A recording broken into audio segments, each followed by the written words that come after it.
السلام عليكم ورحمة الله وبركاته نحمده ونصلي على رسوله الكريم أما بعد أعوذ بالله من الشيطان الرجيم بسم الله الرحمن الرحيم சுவனத்து பெண் சொர்க்கத்தின் தலைவி ஈரல் துண்டு என் ரத்தம் என் அன்புக்குரியவள் என உலகத்தில் உள்ள எல்லாரையும் விட நபி ஸல்லல்லாஹு அலைஹி வஸல்லம் அவர்களால் அதிகம் நேசிக்கப்பட்ட பெண் யார் தெரியுமா?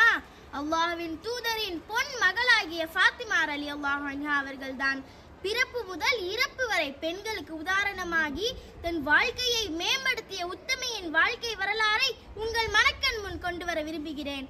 முஃமினின் தாய் ஆயிஷா ரலியல்லாஹு அன்ஹா அவர்கள் அறிவிப்பதாக அஹ்மதி 5617வது ஹதீஸாக இடம்பெறுகிறது. நிச்சயமாக நபி ஸல்லல்லாஹு அலைஹி வஸல்லம் அவர்களுக்கு ஒப்பாக அழகிய பேச்சாலும் சிறந்த குணத்தாலும் நல்வழி முறையாலும் ஃபாத்திமா நாயகி அவர்களை தவிர வேறு யாரையும் பார்த்ததில்லை என்று நபி ஸல்லல்லாஹு அலைஹி வஸல்லம் அவர்களுக்கும் கதீஜா நாயகி அவர்களுக்கும் 4வது பிள்ளையாக மக்காவில் பிறந்தார். இவர் தனது சிறு வயதிலேயே தாயை இழந்து விட்டார். இந்நிலையில் 4 குழந்தைகளை வளர்க்கும் பொறுப்பு அன்னலாரை வந்தது. நபித்துவம் பெற்ற அந்த நேரம் பிரச்சாரத்தின் ஆரம்ப கட்டம். ஃபாத்திமா நாயகி அவர்கள் 5 வயதிலிருந்தே நபி அவர்களுக்கு உறுதுணையாக இருந்தார்கள். அந்த அளவிற்கு நபி அவர்களின் மீது அளவு கடந்த பாசம் கொண்டிருந்தார்கள். ஒரு தடவை நபி அவர்கள் காபாவில் தொழுது கொண்டிருந்த போது நபி அவர்களின் பேச்சை செயல்பாடுகளை கிண்டல் அடித்துக் கொண்டிருக்கும் அபு ஜஹல் உள்ளிட்ட ஒரு காஃபிர் கூட்டம் பிரசவித்த ஒட்டகத்தின் குடல் மற்றும் மலவாயிலிருந்து வெளியேறும் நாற்றமடிக்கும் அசுத்தங்களை இரத்தத்தோடு நபி அவர்களின் கழுத்தில் போட்டார்கள். நபி அவர்களின் உடம்பில் எப்பொழுதும் கஸ்தூரி மணக்கும். அவர்களுடைய வியர்வையை சேர்த்து வைத்தால் அத்தராக மாறும்.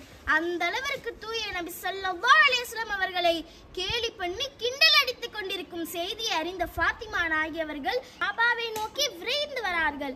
அதை தனது பிஞ்சு விரல்களால் சுத்தம் செய்கிறார்கள், அழுகிறார்கள். அழுது கொண்டே அந்த கயவர்களை திட்டுகிறார்கள். அபூஜஹலை யாரும் அவ்வளவு எளிதாக திட்டிவிட முடியாது. பெரிய வீரர்கள், பெரிய கொம்பர்கள் கூட. ஆனால் ஒரு 7 வயது சிறுமி திட்டுகிறாள் என்றால் வீரத்தின் விளைநிலம் ஃபாத்திமா ரலியல்லாஹு அன்ஹா அவர்கள்தான். ஃபாத்திமா நாயகி அவர்களுக்கு திருமண வயது வந்தது. அபூபக்கர் ரலியல்லாஹு அன்ஹு அவர்கள், உமர் ரலியல்லாஹு அன்ஹு அவர்கள் போன்ற நிறைய சஹாபாக்கள் பெண் கேட்டனர். அந்த அளவிற்கு அழகும் நாணமும் உள்ள பெண் ஃபாத்திமா நாயகி அவர்கள். அது மட்டுமல்லாமல் ஹயா, வெட்க குணமுடையவர்கள். எந்த அளவிற்கு என்றால் ஒரு தடவை அப்துல்லா என்ற ஒரு சஹாபி ஃபாத்திமா நாயகி அவர்களை காண வந்திருந்த பொழுது அவர் கண் தெரியாதவர் என்று தெரிந்திருந்தும் கூட 6 வயது சிறுமியாக இருந்த பொழுதே ஓடி ஒளிந்தவர் அஸ்ஸஹ்ரா, ஒளிரும் எழில் நங்கை ஃபாத்திமா நாயகி அவர்கள். அல்லாஹ்வின் நாட்டப்படி வானவர்கள் வாழ்த்த யாவரும் போற்ற வீரர் அலியை எளிமையான முறையில் மணந்தார். 6 குழந்தைகள் பிறந்தது. 3 ஆண் குழந்தைகள், ஹசன் ரலியல்லாஹு அன்ஹு அவர்கள், உசன் ரலியல்லாஹு அன்ஹு அவர்கள், முஹ்சின் ரலியல்லாஹு அன்ஹு அவர்கள். 3 பெண் குழந்தைகள், உம்மு குல்தும் ரலியல்லாஹு அன்ஹா, ஜைனப் ரலியல்லாஹு அன்ஹா, ருக்கையா ரலியல்லாஹு அன்ஹா. எளிமையான வாழ்க்கை தான் வாழ்ந்தார்கள். எந்த அளவிற்கென்றால் தன் வாழ்நாளில் பாதி நாளில் பசியும் பட்டினியுமாக தான் வாழ்ந்தார்கள். தன்னிடம் உள்ள சிறந்த பொருளையே தர்மம் செய்வார்கள். உதாரணமாக ஒரு நாள் ஃபாத்திமா நாயகி அவர்கள் ரொட்டி முன் அமர்ந்து ரொட்டியை வாயில் வைக்கும் முன், நான் பசித்தவன், ஆண்டவனுக்காக எனக்கு உணவு கொடுங்கள், பசியால் இறக்கும் என் குடும்பத்தை காப்பாற்றுங்கள் என்று ஒரு குரல் கேட்டது. அடுத்தவர் பசித்திருக்க தான் உண்ணாதீர்கள் என நபி ஸல்லல்லாஹு அலைஹி வஸல்லம் அவர்களின் வாக்கு ஃபாத்திமா நாயகி முன் தென்பட்டது. உடனே அந்த ரொட்டி அனைத்தையும் அந்த ஏழைக்கு கொடுத்த கருணை உள்ளத்தை இக்காலத்து பெண்கள் மனதில் விதைக்க வேண்டும்.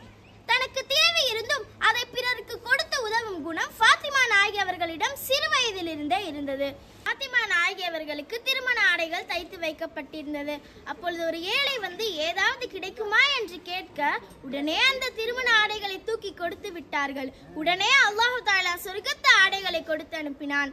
இக்காலத்து பெண்களும் ஃபாத்திமா நாயகி அவர்களைப் போல அல்லாஹ் கொடுத்ததை பிறருக்கு கொடுத்து உதவ வேண்டும்.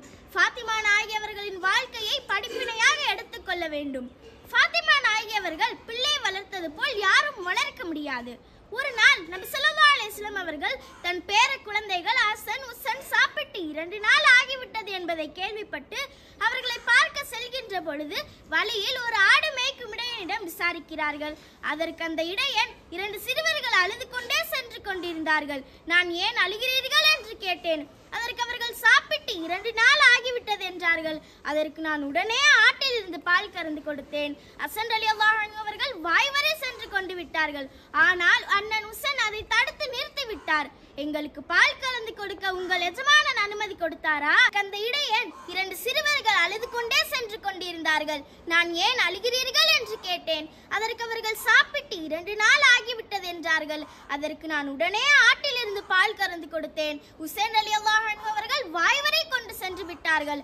ஆனால் அண்ணன் ஹசன் அதை தடுத்து நிறுத்தி விட்டார். எங்களுக்கு பால் கறந்து கொடுக்க உங்கள் எஜமானன் அனுமதி கொடுத்தாரா என்று கேட்டார். அதற்கு நான் இல்லை என்றேன். அதற்கு உங்களுக்கே ஹலால் இல்லை, பிறகு எப்படி எங்களுக்கு ஹலால் ஆகும் என்று அந்த பாலை கொடுத்து விட்டு சென்று விட்டார்கள் என்று அந்த இடையன் நபி அவர்களிடம் கூறினார். இதை கேட்ட நபி அவர்கள் அழுது கொண்டே அவர்களை மறுபடியும் தேடுகிறார்கள். அவர்கள் இருவரும் மரத்தடியில் படுத்துக் கொண்டிருந்தார்கள். அவர்கள் இருவரையும் தனது மடியில் தூக்கி வைத்துக் கொண்டு பழங்கள் உதிர்ந்து கிடக்கிறதல்லவா, எடுத்து சாப்பிடக் கூடாதா என்று நாயகம் கேட்க, அதற்கு அவர்கள் இது சதகா பழங்கள் ஆயிற்று நானா, இதை சாப்பிட நமக்கு அனுமதி கிடையாது என்று கூறினார்கள். இதை கேட்ட நபி அவர்கள் அவர்கள் இருவரையும் தூக்கி கொண்டு ஃபாத்திமா நாயகி முன் நிப்பாட்டுகிறார்கள். பிள்ளை வளர்ப்பதில் ஜெயித்து விட்டாய் அம்மா ஃபாத்திமா, அல்லாஹு அக்பர். 6-7 வயதிலேயே பிள்ளைகளுக்கு ஹராம் ஹலாலை கற்றுக் கொடுத்த ஃபாத்திமா நாயகி அவர்களைப் போல் இக்காலத்து பெண்களும் பிள்ளைகளின் நற்பண்புகளுடனும் ஒழுக்கத்துடனும் வளர்க்க வேண்டும். கணவரின் பொருத்தத்தில் தான் சொர்க்கத்தின் பொருத்தம் இருக்கிறது என்று நபிமொழிக்கேற்ப கணவர் அலியை கண்ணுக்குள் வைத்தே கனிவாய் பணிவிடை செய்தார் ஃபாத்திமா நாயகி அவர்கள். ஒரு நாள் வேலைக்கு போய் திரும்பி அலி ரலியல்லாஹு அன்ஹு அவர்களுக்கு பசி, வீட்டில் சாப்பிட ஏதாவது இருக்கா என்று கேட்டார்கள்.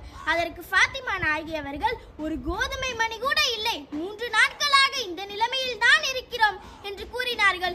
இதை கேட்ட அலி ரலியல்லாஹு அன்ஹு அவர்கள் மனம் வருத்தப்பட்டு இதை ஏன் என்னிடம் முன்னே கூறவில்லை என்று கூறினார்கள்.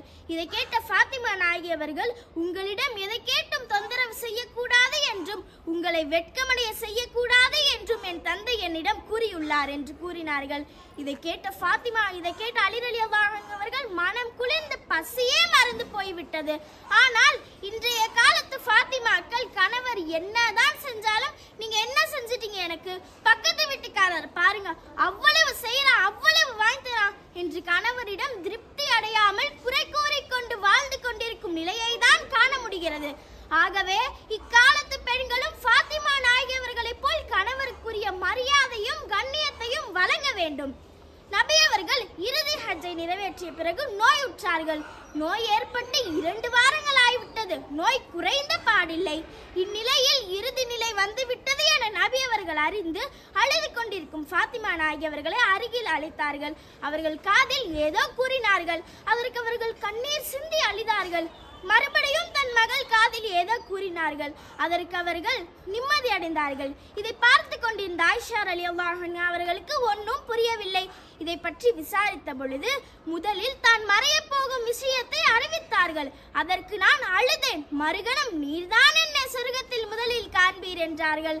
அதற்கு நான் மகிழ்ந்தேன் என்று ஃபாத்திமா நாயகி அவர்கள் கூறினார்கள். கொஞ்ச நேரம் சென்று நபி அவர்களின் உயிர் பிரிந்தது. தந்தையை இழந்த ஃபாத்திமா நாயகி அவர்கள் தணலில் புழுவாய் துடித்தார்கள். எம் பெருமானார் இதயமாக இலங்கிய மாதர் திலகம் தன்னுடல் மெலிந்து கண்கள் மயங்கி சருகென மாறினார்கள். ஃபாத்திமா நாயகி அவர்களின் கடைசி நாளில் கடும் காய்ச்சலில் அவதிப்பட்ட பொழுது ஃபாத்திமா நாயகி அவர்களின் கடைசி நாளில் கடும் காய்ச்சலில் அவதிப்பட்ட பொழுதும் கணவருக்கும் பிள்ளைகளுக்கும் செய்ய வேண்டிய அத்தனை கடமைகளையும் செய்து முடித்தார்கள். அது மட்டுமல்லாமல் நான் இறந்து விட்டால் என்னுடைய இறப்பு செய்தியை யாருக்கும் அறிவிக்காதீர்கள், ஏனென்றால் சொர்க்கத்தின் தலைவியான ஃபாத்திமா ரலியல்லாஹு அன்ஹா அவர்களை பார்த்து வர வேண்டும் என்று ஆண்கள் வந்து ஆண்களின் பார்வை என் மீது பட்டுவிட்டால் நான் நரகத்தின் சொந்தக்காரியாக மாறிவிடுவேன். அது மட்டுமல்லாமல் நான் இறந்ததற்கு பிறகு என்னை அடக்குவதற்கு எல்லோரும் நடக்கும் பாதையில் அல்ல, இன்னொரு பாதையில், அதுவும் என்னை இரவே சென்று அடக்க வேண்டும் என்ற அடக்கத்துடன் கூறி அடங்கி போனார்கள். ஃபாத்திமா நாயகி அவர்களின் விருப்பத்திற்கேற்ப கணவர் அலி ரலியல்லாஹு அன்ஹு அவர்கள், ஹசன் ஹுசைன் ரலியல்லாஹு அன்ஹு அவர்கள் 3 பேரும் ஃபாத்திமா நாயகி அவர்களின் ஜனாசாவை தூக்கி கொண்டார்கள். அப்பொழுது வழியில் சொர்க்கத்தின் சுப செய்தி கூறப்பட்ட அபூதர் ரலியல்லாஹு அன்ஹு அவர்கள் வருகிறார்கள். ஒரு ஜனாசா வருகிறது. அது நபி ஸல்லல்லாஹு அலைஹி வஸல்லம் அவர்களின் ஈரல் துண்டு ஃபாத்திமா நாயகி என்பதை புரிந்து கொண்டு கட்டையின் ஒரு பகுதியை குடை என்று கட்டையின் ஒரு பகுதியை பிடித்துக் கொண்டார்கள். கொண்டு போய் அடக்கம் செய்தார்கள். அப்பொழுது அபூதர் ரலியல்லாஹு அன்ஹு அவர்கள் பூமியை பார்த்து, பூமியே ஜாக்கிரதை, நாங்கள் யாரை அடக்கம் செய்துள்ளோம் என்று தெரியுமா? உலகத்தின் அருட்கொடை நபி ஸல்லல்லாஹு அலைஹி வஸல்லம் அவர்களின் மகள். நபி அவர்கள் நான்கு சிறப்புக்குரிய பெண்கள் என்று சொன்னாரே, அவர்களின் தலைவியான ஃபாத்திமா ரலியல்லாஹு அன்ஹா அவர்கள்தான். இவர்கள் எந்த ஆண்களையும் பார்த்திருக்க மாட்டார்கள், எந்த ஆண்களும் பார்க்கிறபடி நடந்து கொள்ள மாட்டார்கள். இவர்கள் தான் அந்த சிறப்புக்குரிய பெண்கள் என்று அபூதர் ரலியல்லாஹு அன்ஹு அவர்கள் கூறினார்கள். அதற்கு பூமி சொன்னது, நான் குலப்பெருமை கோத்திர பெருமை பார்ப்பவன் அல்ல, நபி அவர்களின் மகள், ரசூலின் மகள் என்று. யாராக இருந்தாலும் இங்கே நல்ல அமல்கள் செய்பவர்களுக்கு மட்டுமே இடம் என்று பூமி சொன்னது. தன்னுடைய உடல் அமைப்பை கூட என் உம்மத்திகள் பார்த்துவிடக் கூடாது என்று நினைத்த ஃபாத்திமா நாயகி அவர்களுக்கே இந்த நிலைமை என்றால், பூமியில் பெருமை கொண்டிருக்கும் நாகரீகம் என்ற பெயரில் நடை, உடை, பாவனை, பர்தா, புர்கா ஆகியவற்றில் சீரழிந்து கொண்டிருக்கும் பெண்களின் நிலை என்ன? சற்று யோசித்து பார்த்திருக்கிறோமா? ஃபாத்திமா நாயகி அவர்கள் இருந்த நிறைவான பொறுமை, சபூர் நமது இல்லங்களுக்கும் வேண்டும். அவர்கள் எந்த வாழ்க்கை வாழ்ந்தார்களோ அந்த வாழ்க்கையை வாழக்கூடிய நல்ல நசீபை அல்லாஹு தஆலா நம் அனைவருக்கும் தந்தருள்வானாக. வாஹிரத் தஅவானா அல்ஹம்துலில்லாஹி ரப்பில் ஆலமீன். அஸ்ஸலாமு அலைக்கும் வரஹ்மத்துல்லாஹி வபரகாத்துஹு.